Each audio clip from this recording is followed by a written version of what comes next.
Hello नमस्ते।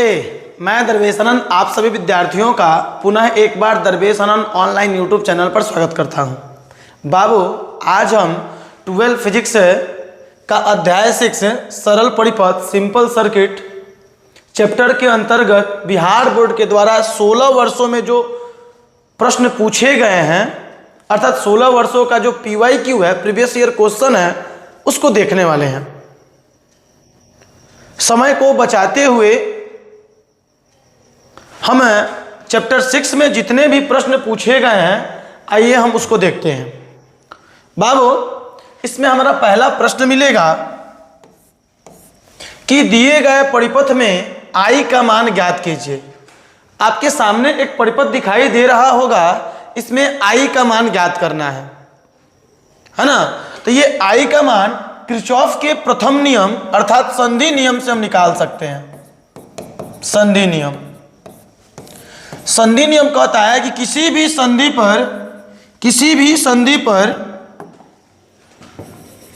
संधि पर आने वाली धारा बराबर होती है जाने वाली धारा के। जो आने वाली धारा है वो बराबर होती है किसकी? जाने वाली धारा के। अर्थात किसी भी संधि पर जो धाराओं का बीजगणितीय योग है वह शून्य होता है, 0 होता है। अब बाबू देखो यहां पर आने वाली धारा, तो आने वाली धारा आपका 7 एम्पियर, आने वाली धारा आपका 5 एम्पियर, आने वाली धारा आपका 2 एम्पियर। आने वाली धारा जोड़ दो, 7 ampere plus 5 ampere plus 2 ampere बराबर जाने वाली धारा। कितनी है जाने वाली धारा? 3 एम्पियर और I। तो कर दो 3 एम्पियर प्लस I, तो कितना हो जाएगा? 7 5 12 और 2 14 ampere is equal to 3 ampere plus I। तो I इज इक्वल टू हो जाएगा 14 एम्पियर माइनस 3 एम्पियर अर्थात 11 एम्पियर आंसर। अर्थात जो I का मान है वह कितना हो जाएगा?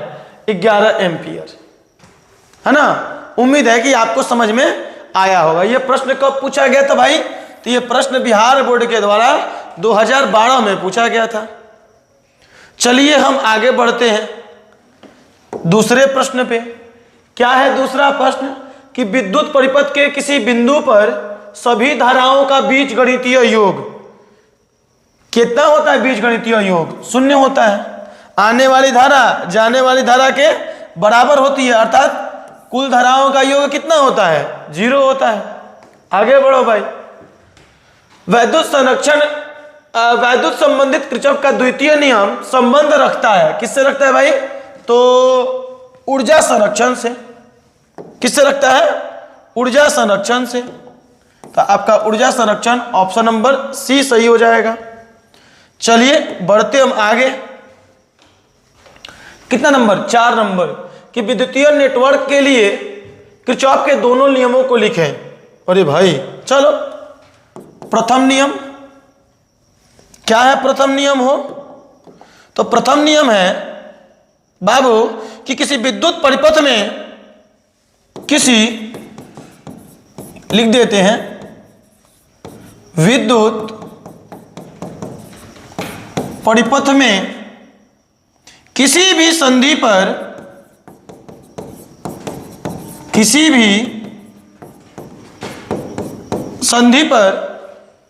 क्या बोले हमने?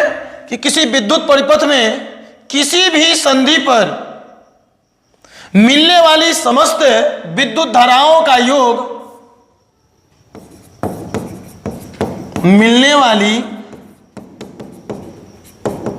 समस्त विद्युत धाराओं का योग समस्त विद्युत धाराओं का बीजगणितीय योग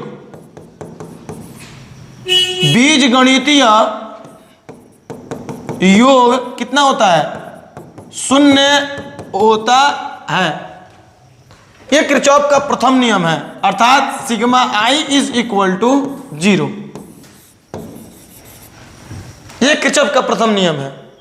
किरचॉफ का द्वितीय नियम क्या है भाई? तो किरचॉफ का द्वितीय नियम है कि किसी विद्युत परिपथ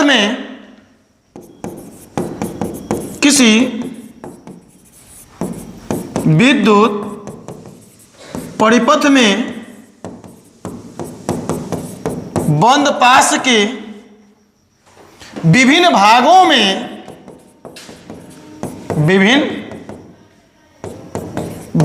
में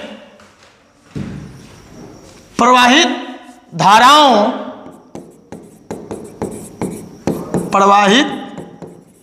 धाराओं तथा संगत प्रतिरोधों के गुणनफल का और संगत प्रतिरोधों के गुणनफल का बीजगणितीय योग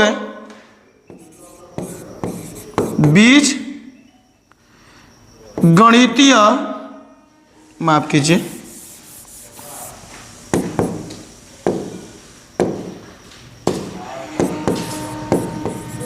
बीज गणितीय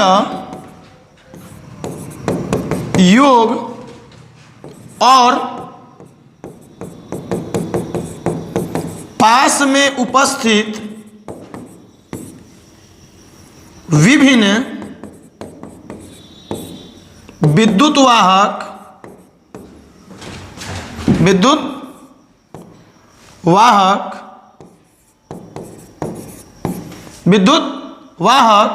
बलों के बीजगणितीय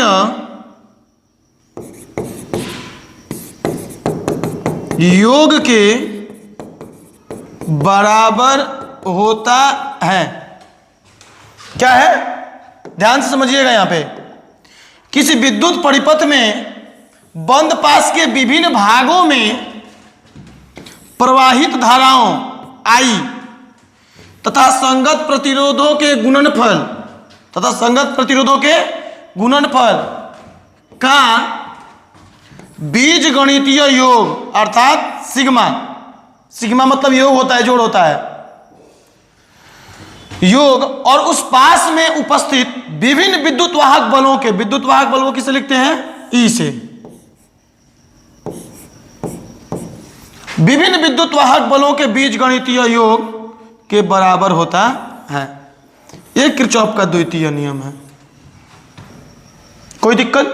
उम्मीद है कि आपको दिक्कत नहीं होगा, है ना। चलिए भाई हम आगे बढ़ते हैं। एक दोनों नियम पूछ रहा था ना, दोनों हमने लिख दिया। किरचॉफ का जो दोनों नियम है, दोनों नियम को हमने लिख दिया। ये आपका पहला नियम और ये आपका दूसरा नियम। चलिए हम आगे बढ़ते हैं। आगे क्या प्रश्न है? 5 नंबर कि समझाएं कि किरचॉफ का द्वितीय नियम ऊर्जा संरक्षण का नियम है। बाबू किरचॉफ का द्वितीय नियम ऊर्जा संरक्षण का नियम है। यह प्रश्न हम लोग शायद क्वेश्चन नंबर 3 में देखा था। कितना नंबर देखा था भाई? 3 नंबर में देखा था। हाँ, ऊर्जा संरक्षण का नियम है, यह दिखाना था। अब बाबू कि जो किरचॉफ का द्वितीय नियम है यह बताना है कि ऊर्जा संरक्षण का नियम है। अब क्या करना? बड़ा सिंपल है। जो किरचॉफ का द्वितीय नियम है उसको यहां पर आप लिख दीजिएगा। तो आप देख रहे होंगे कि परिपथ में प्रवाहित धारा तथा उसके संगत प्रतिरोध का गुणनफल विद्युत वाहक बल के बराबर होता है, अर्थात IR इज इक्वल टू होता है V, और यहां पे विद्युत वाहक बल विभव है। मतलब परिपथ का विभव जो परिपथ में यूज हो रहा है और जो सेल का विभव है जिसको विद्युत वाहक बल बोलते हैं, ये दोनों आपस में क्या है? बराबर है। दोनों आपस में क्या है? बराबर है। अर्थात न पहले की ऊर्जा और बाद की ऊर्जा बराबर है, अर्थात नष्ट नहीं हुई ऊर्जा संरक्षित है। कोई दिक्कत? अरे भाई सिग्मा IR बराबर सिग्मा E आया था, तो ये भी आपका विभव है और ये भी आपका विभव है। विभव परिपथ में यूज होने वाला विभव और परिपथ का कुल विभव आपस में बराबर है, तो ऊर्जा संरक्षित है। आप क्या कीजिएगा, केवल किरचॉफ का द्वितीय नियम को लिख दीजिएगा, बड़ा सिंपल है, इस प्रश्न का आंसर हो जाएगा, है ना। चलिए तो हम आगे की ओर बढ़ते हैं। आगे क्या है भाई, आगे है कि दिखाएं कि परिपथ में बिंदुओं x1 तथा x2 पर विभव ज्ञात करें। दिखाए गए परिपथ में बिंदुओं x1 तथा x2 पर विभव ज्ञात करें। ये आपका है बिंदु, ये x1 है और ये बिंदु कौन सा है, x2 है। यहां पे एक काम हुआ है, इस बिंदु का नाम भाई O है, इस बिंदु का नाम O है। आपको दिख नहीं रहा होगा इसलिए हम कलर चेंज करते हैं, थोड़ा सा हम डार्क कलर की ओर जाना चाहते हैं। हाँ चलो, ये बिंदु कौन सा है, O, बिंदु O है। यहां पर देख लो बाबू, किरचॉफ के द्वितीय नियम से, किरचॉफ के द्वितीय नियम से परिपथ का जो कुल विद्युत वाहक बल होगा, परिपथ का कुल विद्युत वाहक बल जो होगा, आप यहां पर देखो ये माइनस है और ये प्लस है, ये माइनस है और यहां पे ये प्लस है और ये माइनस है, ये प्लस है और ये माइनस है। अब एक चीज को ध्यान दीजिए, देखिएगा कि यहां का सेल और यहां का सेल प्लस से प्लस जुड़ा है, तो जब आप कुल विद्युत वाहक बल निकालें या नेट विद्युत वाहक बल निकालिएगा तो यहां पर घट जाएगा 5 volt minus 4 volt is equal to 1 volt. अब कुल अर्थात नेट प्रतिरोध निकालिए। अब आप पाएंगे बुआ कि ये जो प्रतिरोध है यहां पर 2 ओम, 4 ओम और 4 ओम, ये श्रेणी क्रम में जुड़े हैं। तो श्रेणी क्रम का फॉर्मूला क्या होता है, डायरेक्ट जोड़ देते हैं, 2 + 4 + 4 इज इक्वल टू 10 ओम। अब ओम के नियम से, ओम के नियम से V इज इक्वल टू क्या होता है, IR। तो I इज इक्वल टू क्या हो जाएगा भाई, V/R। V का मान कितना है बुआ, तो सर V का मान 1 अपॉन R का मान कितना 10 इज इक्वल टू कितना आ जाएगा, तो 0.1 एम्पियर आ जाएगा सर। ये हमारा I का मान आ गया, मतलब परिपथ में बहने वाली धारा का मान आ गया। परिपथ में बहने वाली धारा का मान हमने निकाल लिया कितना, 0.1 एम्पियर। अब बिंदु x1 तथा O के बीच विभवांतर निकालो, कितना हो जाएगा भाई, तो Vx1 minus VO is equal to, चलो देखो यहां पर IR, I का मान कितना 2, माफ करो, एक बार लिख देते हैं, IR का मान 2 और यहां पे क्या हो जाएगा, माइनस मिल रहा है ना, तो -5 वोल्ट। तो कितना हो जाएगा, Vx1 माइनस VO, यहां पर आप देखो यहां पर भू संपर्कित किया गया है, और जहां पर भू संपर्कित करते हैं वहां पे विभव कितना होता है 0, तो VO का मान हो जाएगा 0 बराबर I का मान कितना है 0.1 × 2 -5, तो हो जाएगा Vx1 इज इक्वल टू कितना 0.2 -5, घटाओगे तो कितना आ जाएगा -4.8 वोल्ट आंसर। बोलिए किसी को दिक्कत है तो यहां पर, उम्मीद है कि आपको कोई परेशानी नहीं होगी, है ना। चलिए हम आगे बढ़ते हैं, बिंदु x1 पर हमने निकाल लिया, अब कहां निकालना है, x2 पर। इसी प्रकार बिंदु O तथा x2 के बीच विभवांतर कितना हो जाएगा भाई? तो VO minus VX2 is equal to I into R। इसके बीच में वो केवल प्रतिरोध है ना है रे, X2 और O के बीच में एगो प्रतिरोध है कितना? R4। तो यहां पे कितना आ जाएगा सर? थोड़ा सा इसको हम ऊपर कर देते हैं, थोड़ा सा ऊपर कर देते हैं। चलो तो कितना हो जाएगा? VO का मान 0 ना, VO का मान 0 ना, तो 0 माइनस VX2 बराबर I का मान आपका 0.1 इंटू 4, तो ये हो जाएगा माइनस VX2,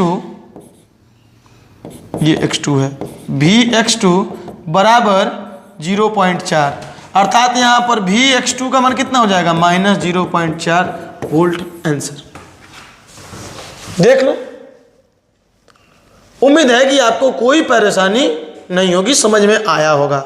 दोनों बिंदुओं का विभवांतर हमने ज्ञात कर दिया है ना। चलते हैं बाबू अब हम अगले प्रश्न की ओर। क्या है हमारा अगला प्रश्न? तो अगला प्रश्न है कि व्हीटस्टोन ब्रिज क्या है? इसकी सहायता से अर्थात इसकी उपयोगिता विस्तार से समझावें। यह प्रश्न 2017 में पूछा है कि व्हीटस्टोन ब्रिज क्या है, इसकी उपयोगिता विस्तार से समझावें। ठीक है, अभी हम इसको समझाते हैं। ये सब्जेक्टिव प्रश्न है, इसको विस्तार से करना है। आइए देखो करते हैं क्या पूछ रहा है प्रश्न। तो बाबू प्रश्न है आपका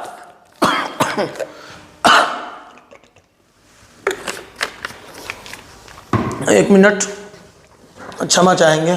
चलो आओ देखो आप, व्हीटस्टोन ब्रिज क्या है पहले इसके बारे में लिखना पड़ेगा, है ना। तो व्हीटस्टोन सेतु लिखो विस्तार से। व्हीटस्टोन सेतु 4 प्रतिरोध तथा एक सेल और एक धारा मापी को परस्पर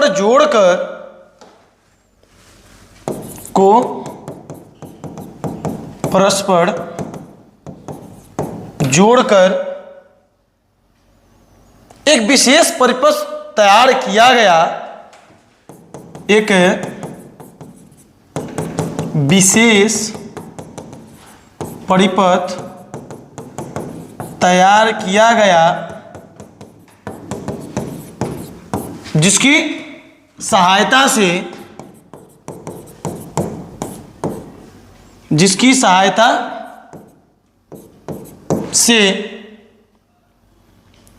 किसी भी चालक का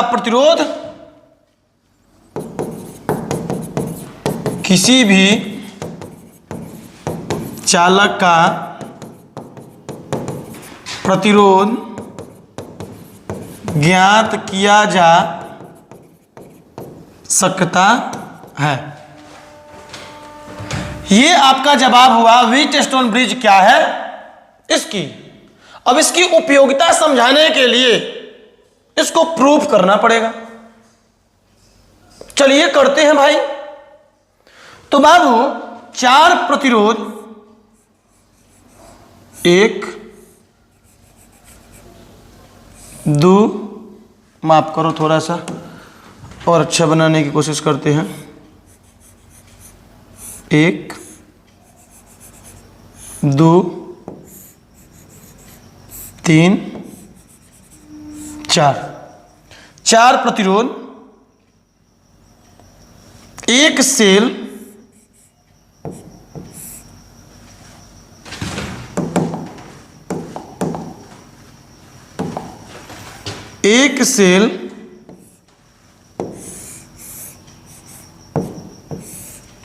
तथा 1 धारा मापी।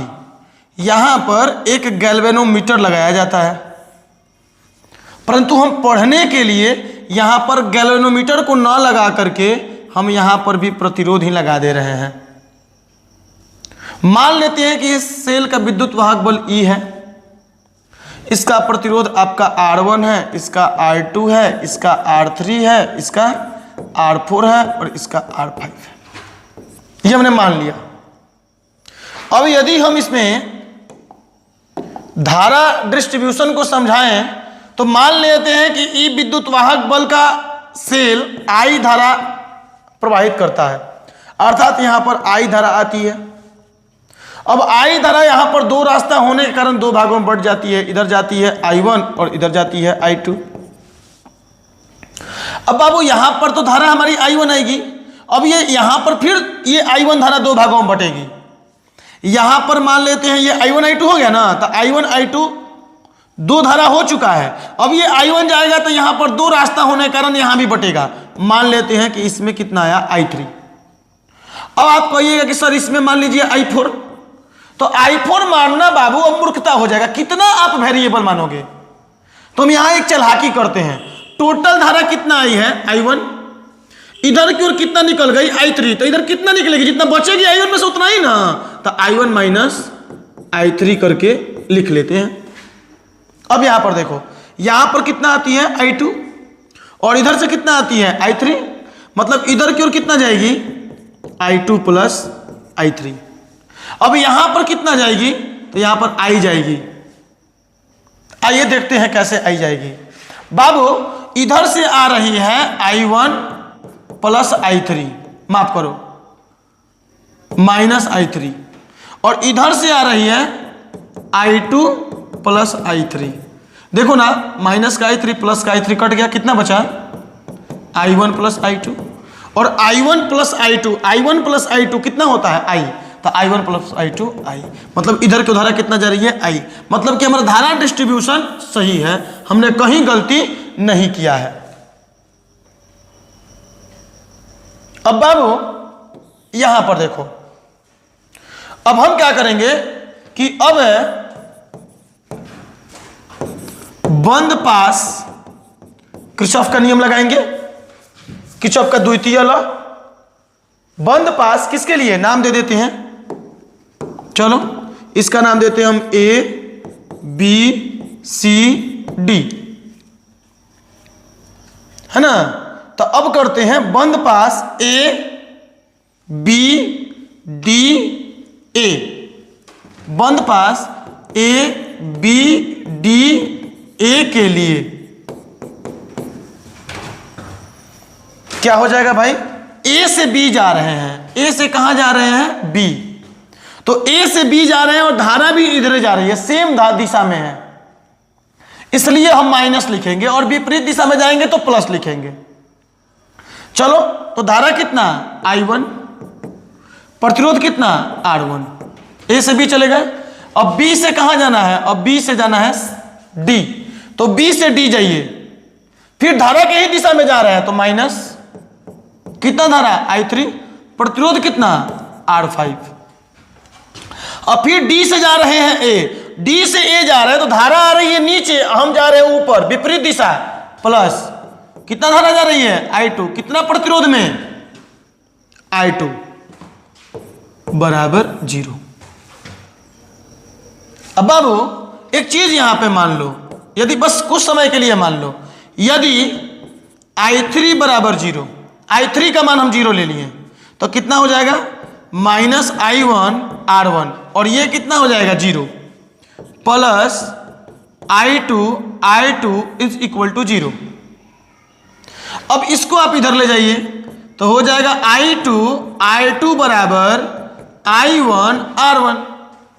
मतलब बाबू यहां पर यदि आप I2 अपॉन, ये भाग में आएगा ना, I2 अपॉन I1 करोगे तो कितना हो जाएगा R1 अपॉन I2, इसका नाम दे दो आप इक्वेशन नंबर 1। अब इसी प्रकार से आप बंद पास B C D B के लिए लगा दो। चलो हम ऊपर बढ़ते हैं, ऊपर बढ़ते हैं, यहां पे करते हैं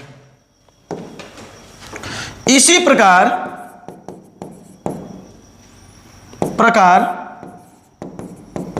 बंद पास बी सी डी बी के लिए। चलो बी से कहां जाओगे भाई? बी से सी। बी से सी आओ, धारा नीचे ना और आप भी नीचे, माइनस माइनस कितना धारा है? I1 माइनस I3, प्रतिरोध कितना? R3। चलो सी से कहां जा रहे हो? सी से डी जा रहे हो। सी से डी विपरीत दिशा में ना, तो प्लस कितना? I2 plus I3 into R4।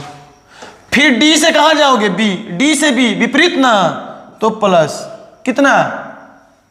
I3 R5 बराबर 0। सेम वही चीज यहां पे पहले देखो गुना कर दो, कितना हो जाएगा?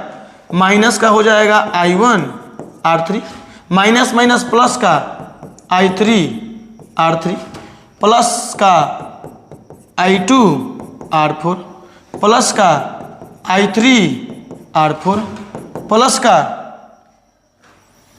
I3 R5 बराबर 0।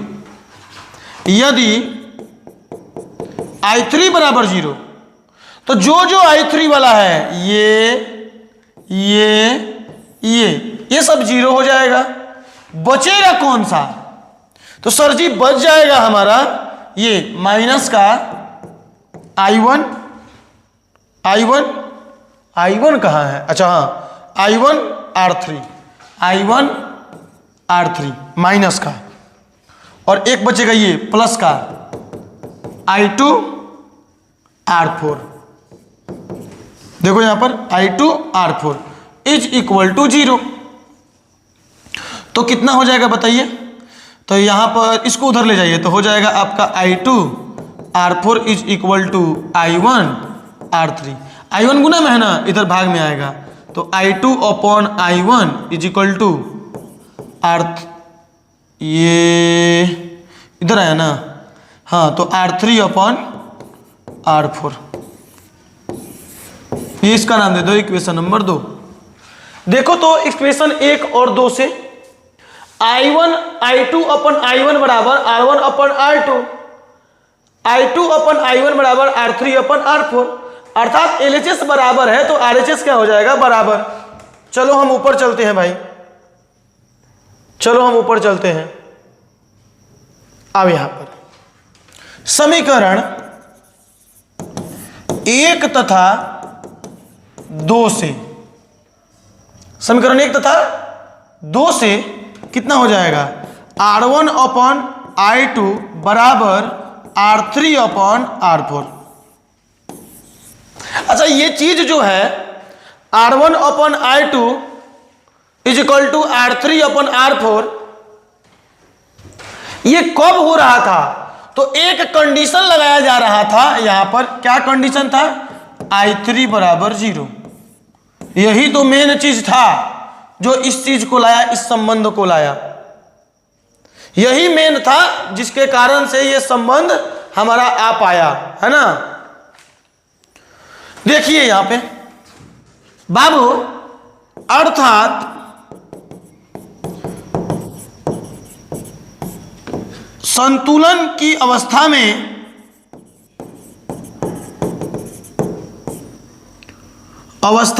संतुलन की अवस्था कब आती है? संतुलन की अवस्था मतलब क्या? तो संतुलन की अवस्था मतलब सर जी, यहां पर देखिए, संतुलन की अवस्था मतलब सर जी, ये जो I3 है इसका मान कितना? 0। कहने का मतलब कि बीच वाले से सर जी धारा बह ही नहीं रहा है, और बीच वाले से धारा नहीं बहेगी तो ये सर्किट संतुलन में रहेगी। अर्थात कहने का मतलब, सर्किट ना कहें तो और अच्छा रहेगा, कहने का मतलब जो यहां पर प्रतिरोध लगाया गया इसमें से धारा नहीं जाएगी, तो प्रतिरोध की जगह पर यहां पे क्या था? गैलोमीटर था ना, धारा मापी। तो धारा मापी से जब धारा ही नहीं जाएगा, धारा मापी संतुलन में रहेगा, उसमें विक्षेप ही नहीं होगा। हम तो पढ़ने के लिए नहीं यहां पे प्रतिरोध लगाए थे, वास्तव में यहां पे गैल्वेनोमीटर रहता है, धारा मापी रहता है। अब I3 बराबर 0 मतलब धारा मापी से धारा ही नहीं जा रहा है, और धारा मापी से जब धारा ही नहीं जाएगा तो धारा मापी संतुलन में रहेगा, उसमें विक्षेप ही नहीं होगा। तो कहने का मतलब संतुलन की अवस्था में, यहां पर देखो, संतुलन की अवस्था में, मतलब कि I3 बराबर 0। चतुर्भुज की किन्हीं दो संगत भुजाओं में लगे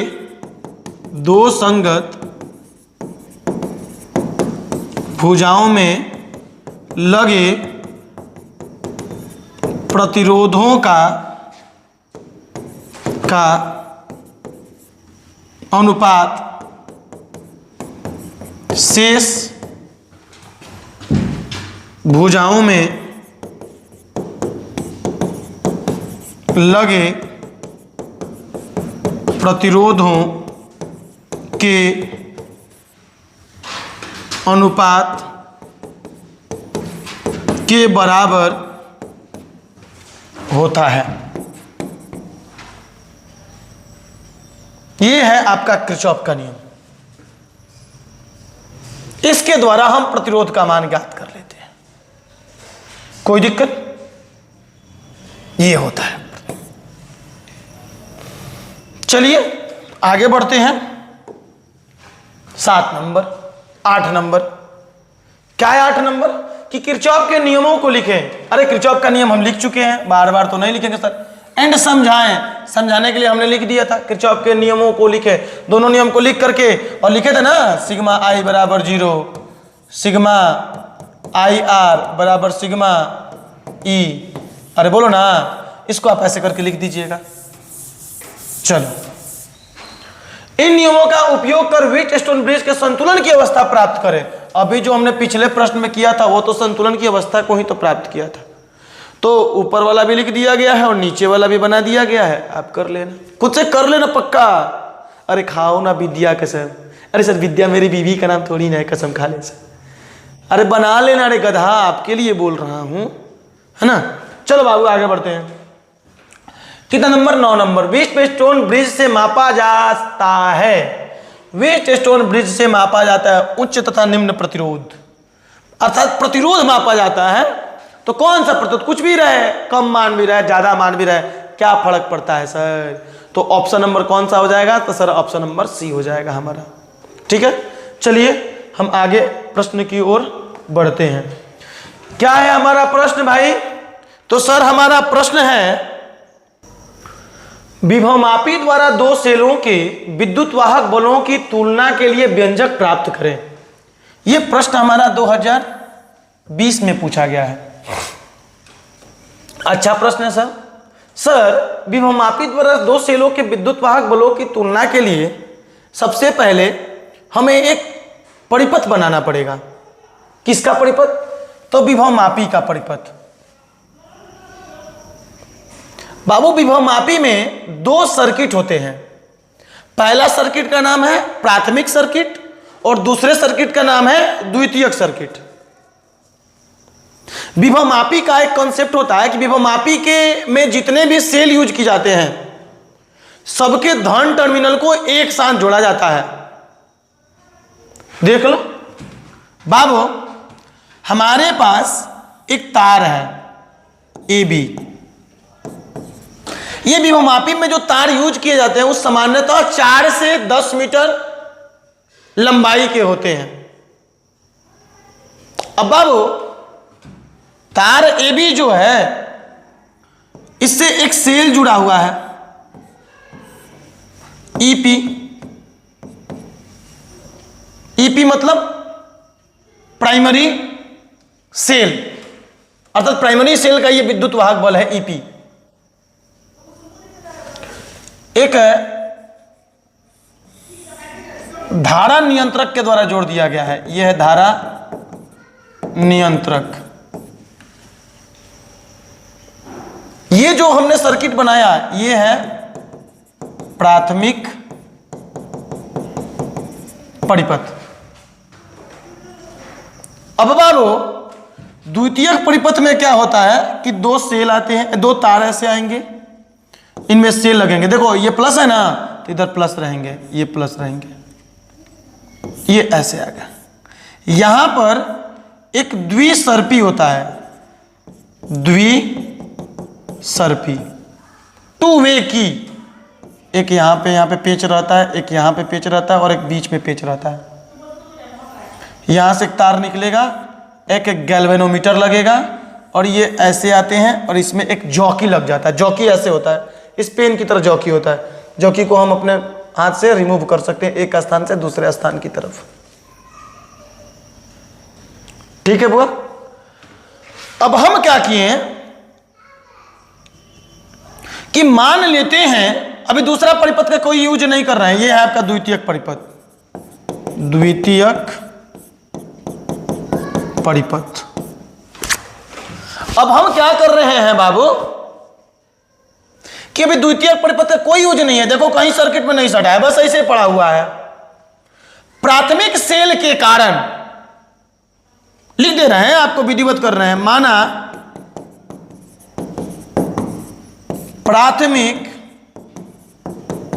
सेल के कारण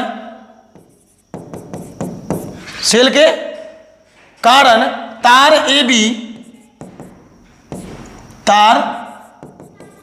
AB के एकांक लंबाई में उत्पन्न विभव, एकांक लंबाई में उत्पन्न विभव,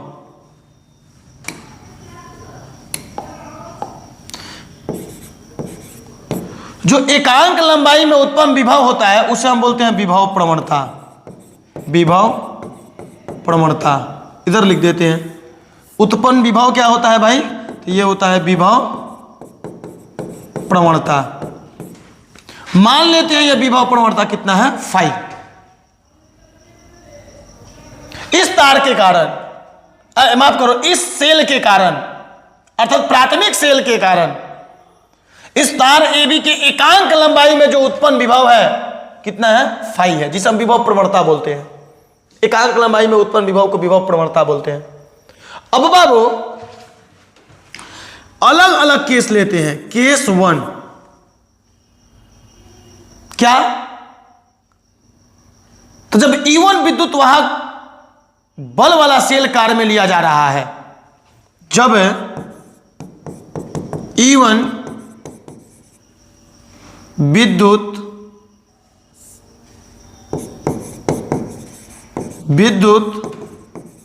वाहक बल वाला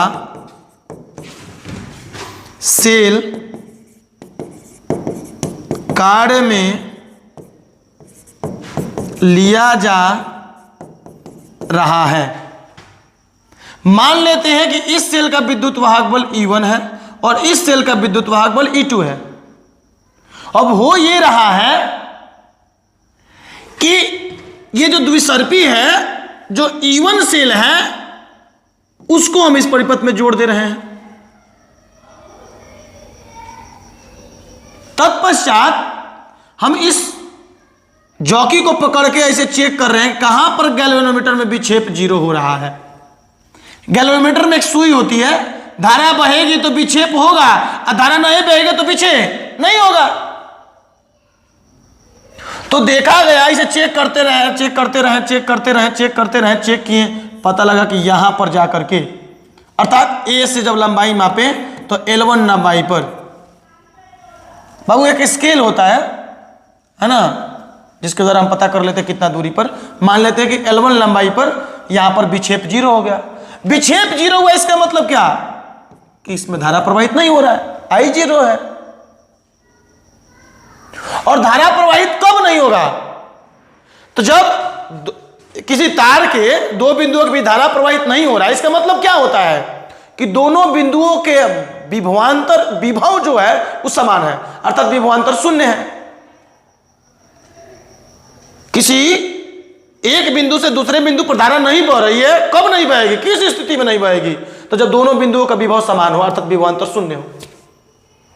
तो धारा नहीं बह रही है, इसका मतलब यहां पर जो सेल यूज किया गया है इसका विद्युत वाहक बल और जो L1 लंबाई के तार का जो विद्युत वाहक बल, माफ करो, जो विभव है आपस में बराबर है।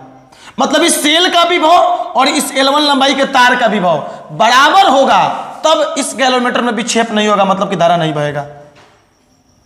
तो हमने केस 1 में क्या लिया कि जब E1 विद्युत वाहक बल वाला सेल कार्य में लिया जा रहा है तब L1 लंबाई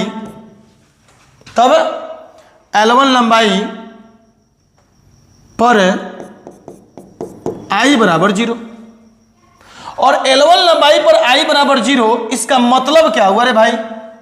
तो इसका मतलब हुआ कि E1 बराबर L1 लंबाई के तार का विभव अर्थात E1 बराबर L1 लंबाई, एकांक लंबाई के तार का विभव कितना? फाई। तो L1 लंबाई के तार का विभव कितना? L1 फाई या phi L1 phi into L1, equation number 1। अब केस 2,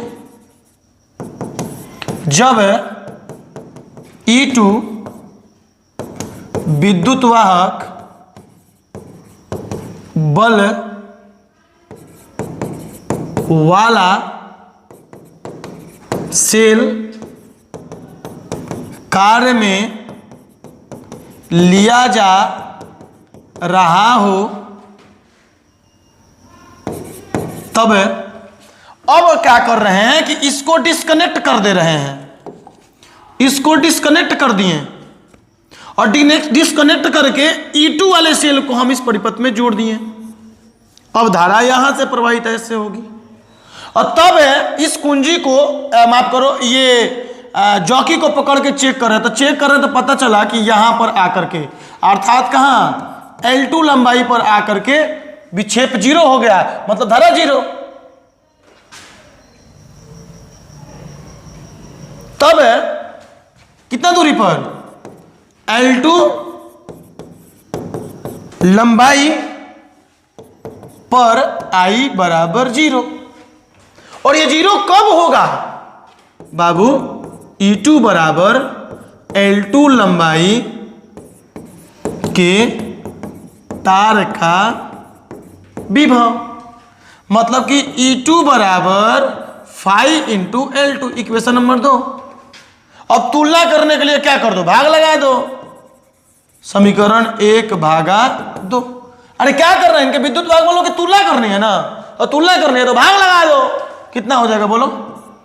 E1 अपॉन E2 बराबर phi L1 upon phi L2, cut गया, मतलब कि E1 अपॉन E2 बराबर L1 अपॉन L2।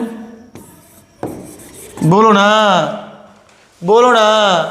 उम्मीद है कि आपको कोई दिक्कत इसमें नहीं होगा। जल्दी देख लो भाई। उम्मीद है कि आप इसका स्क्रीनशॉट ले लिए होंगे, और जब ले लिए होंगे तो हम चलते हैं अगले प्रश्न पे। क्या है हमारा अगला प्रश्न?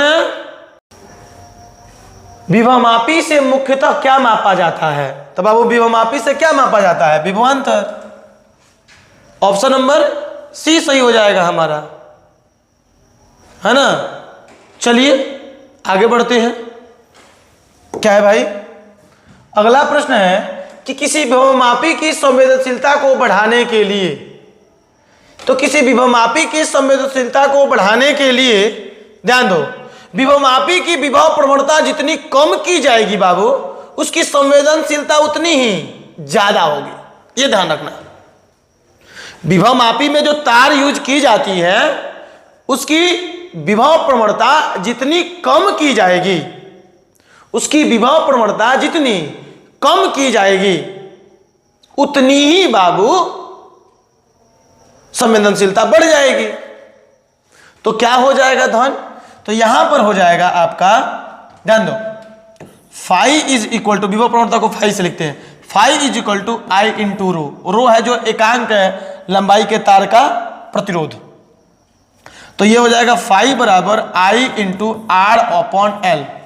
मतलब लंबाई को बढ़ाओगे तो विभव प्रवणता कम होगी, या विभव प्रवणता कम होगी तो संवेदनशीलता ज्यादा होगी। तो लंबाई को घटाने पर नहीं, लंबाई को बढ़ाने पर। अनुप्रस्थ काट के क्षेत्रफल से कुछ निर्भर करता नहीं है। इसकी धारा को बढ़ानी चाहिए, नहीं, धारा को बढ़ाओगे तो ये विभव प्रवणता बढ़ जाएगी। धारा को घटानी चाहिए जी, धारा को घटानी चाहिए। धारा यदि आप कम करोगे, आई था ना, धारा यदि आप कम करोगे तो ये कम हो जाएगा, और विभव प्रवणता कम होगा तो संवेदनशीलता अर्थात सुग्राहिता बढ़ जाएगी। ऑप्शन नंबर बी सही हो जाएगा। ठीक है ना। तो चलो बाबू हम चलते हैं अगले प्रश्न की ओर। क्या है हमारा अगला प्रश्न? तो हमारा अगला प्रश्न है कि विभवमापी की सुग्राहिता बढ़ाने के लिए, विभवमापी की सुग्राहिता बढ़ाने के लिए क्या होता है भाई? इसके तार की लंबाई बढ़ानी चाहिए। हाँ, इसकी तार की लंबाई बढ़ानी चाहिए। डी, तार की लंबाई बढ़ानी चाहिए। देखो अभी बोले ना कि तार की लंबाई बढ़ाओ तो ये घटेगा, तो इसकी तार की लंबाई क्या करनी चाहिए? बढ़ानी चाहिए, है ना। इसकी धारा को घटानी चाहिए और इसके तार में धारा को घटना होगा, इसके तार में धारा को बढ़ना होगा। इसके तार का अनुप्रस्थ काट के इसके तार की लंबाई को बढ़ानी होगी। लंबाई बढ़ाइएगा तो ये घटेगा। ठीक है, तो लंबाई को बढ़ानी चाहिए, ये भी ठीक है। और यहाँ पे धारा को घटाना होगा, तो धारा, इसके तार में धारा को घटाना होगा जी। यहाँ पर बी भी सही है भाई। ये तो मल्टीपल चॉइस नहीं है, ये मल्टीपल चॉइस नहीं है, लेकिन यहाँ पे दोनों सही है। यहाँ पर क्या है? दोनों सही है। धारा को घटाओगे, लेकिन यदि आपको मिला जुला के दोनों में से एक चुनना होगा तो हम कहेंगे डी वाला ही चुनना, है ना, डी वाला ही चुनना। क्योंकि इसकी लंबाई जितनी ज़्यादा ली जाती है, ऐसा लिखा भी गया है कि ये 4 से 10 मीटर तक ली जाती है, तो जितना लंबा ली जाती है उसकी सुग्राहिता उतनी ही ज़्यादा होती है ना। तो लंबाई का ज़्यादा थोड़ा सा प्रबलता के साथ मेंशन किया गया है, तो इसके साथ चले जाइएगा। ठीक है, चलिए आगे बढ़ते हैं। कितना नंबर हो? तो आपका 14 नंबर। क्या है प्रश्न? कि विभवमापी के सिद्धांत को लिखें। बाबू क्या होता है विभवमापी का सिद्धांत? तो जब बोल देते हैं, आप लिख लेना, कितना लिखें? जब एक समान अनुप्रस्थ काट के एक चालक में, आई रिपीट, जब एक समान अनुप्रस्थ काट के चालक में धारा प्रवाहित की जाती है तो इसके किसी भाग पर विभव पतन का, माफ करो, तो इसके किसी भाग पर विभव पतन उस भाग की लंबाई के अनुक्रमानुपाती होती है, अर्थात V is proportional to L होता है। यह इसका सिद्धांत हो गया। दो प्राथमिक सेलों के विद्युत वाहक बलों के तुलनात्मक अध्ययन हेतु प्रयुक्त परिपथ आरेख खींचे। अरे आरेख बनाए थे ना यहाँ पे पिछले प्रश्न में आरेख बनाए थे ना।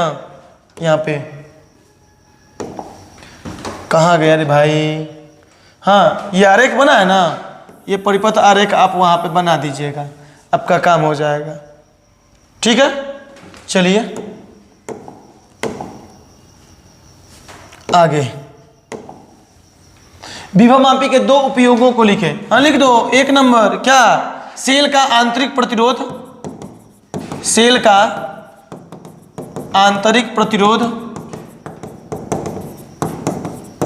ज्ञात करना, और दूसरा सेलों की, अर्थात दो सेलों की तुलना, दो सेलों की तुलना, दो सेलों की तुलना करने में और सेलों की आंतरिक प्रतिरोध को ज्ञात करने में इसका प्रयोग किया जाता है। चलो आगे। किसी तार का प्रतिरोध R का मान दिया है 500, उसकी चालकता होगी, ये 2024 में पूछा है, तो G बराबर 1/R, मतलब कि 1/500, है ना, मतलब कि 0.0, तो 100 हुआ ना, एक और जीरो देंगे ना,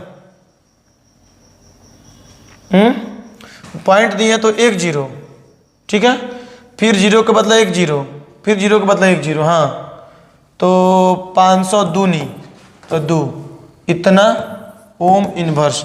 ऑप्शन नंबर आपका ए सही हो जाएगा, ऑप्शन नंबर ए सही हो जाएगा, ऑप्शन नंबर ए सही हो जाएगा। तो ये रहा आज का क्लास, लास्ट क्वेश्चन है, हाँ ये लास्ट क्वेश्चन है, ये रहा आपका आज का क्लास। मिलेंगे हम पुनः बाबू अगले क्लास में, तब तक के लिए धन्यवाद, बाय बाय।